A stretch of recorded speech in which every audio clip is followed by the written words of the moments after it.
तो ज्योतिष को जब भी मैं सोचता हूँ, कुंडली पे विचार करने की बातें करता हूँ, विभिन्न प्रकार के विचार आते हैं कि कैसे स्टार्ट करें, क्या करें। लेकिन एक जो फंडामेंटल है, बेसिक फंडामेंटल जो एक फिलॉसफी है, वो मैं ट्रिपल एस वाली फिलॉसफी को अपनाता हूँ। दैट इज की सीड, सीजन एंड सॉइल। सो अगर आप सीड को देखें तो सीड जो है वो नेचुरली लग्न है या व्यक्ति विशेष जातक है।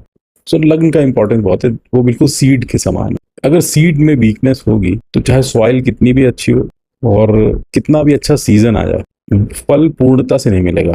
इसलिए जो है लग्न को बहुत ही अच्छी तरह एनालाइज करना चाहिए, लग्नेश को बहुत अच्छी तरह एनालाइज करना चाहिए।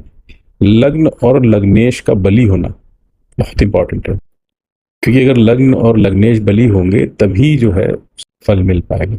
जातक के जो अन्य भाव हैं वो एक सॉइल की तरह बिहेव करते हैं, जो भी बाकी भाव हैं वो एक चार्ट में सॉइल की तरह बिहेव करते हैं। और अगर सीड बहुत अच्छा होगा तभी उस सॉइल से पेड़ निकल पाएगा। और दशा और ट्रांजिट जो है वो एक प्रकार से आप समझिए सीजन्स हैं। कैसा सीजन आएगा, उसमें क्या होगा, क्या फल मिलेगा, ये उस सीजन पे डिपेंड करता है, समय काल आएगा। सो हमारे पास ये तीनों बेसिक चीज होनी चाहिए। अगर ये तीन बेसिक चीज हैं तभी जो है हम कुछ एक अच्छा वर्कआउट कर पाएगा जातक का चार्ट। सो इन तीन चीजों को देखना चाहिए।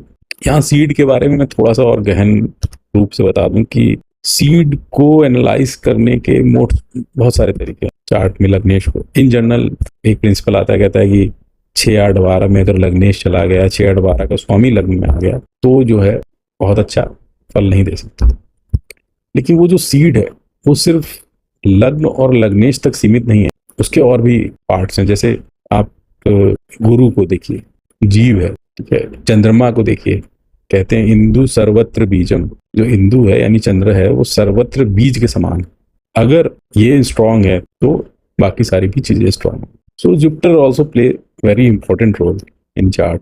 तो कोशिश करनी चाहिए कि इन सीड को आप प्रॉपरली पहले लेवल पे एनालाइज करें, फिर धीरे से भावों को एनालाइज करें। तो चलिए देखिए, आप लोग बहुत थी सिंपल चीज थी, मैंने बताने की कोशिश करी, और इसी को आगे थोड़ा एक्सटेंड करेंगे। राशियों के बारे में बताएंगे, ग्रह के बारे में बताएंगे, जिस बारे में भी जो मुझे शाम को जो लगा मैं वो बताऊंगा। थोड़ा रैंडम होगा लेकिन कोशिश करूंगा कि अच्छा कंटेंट हो।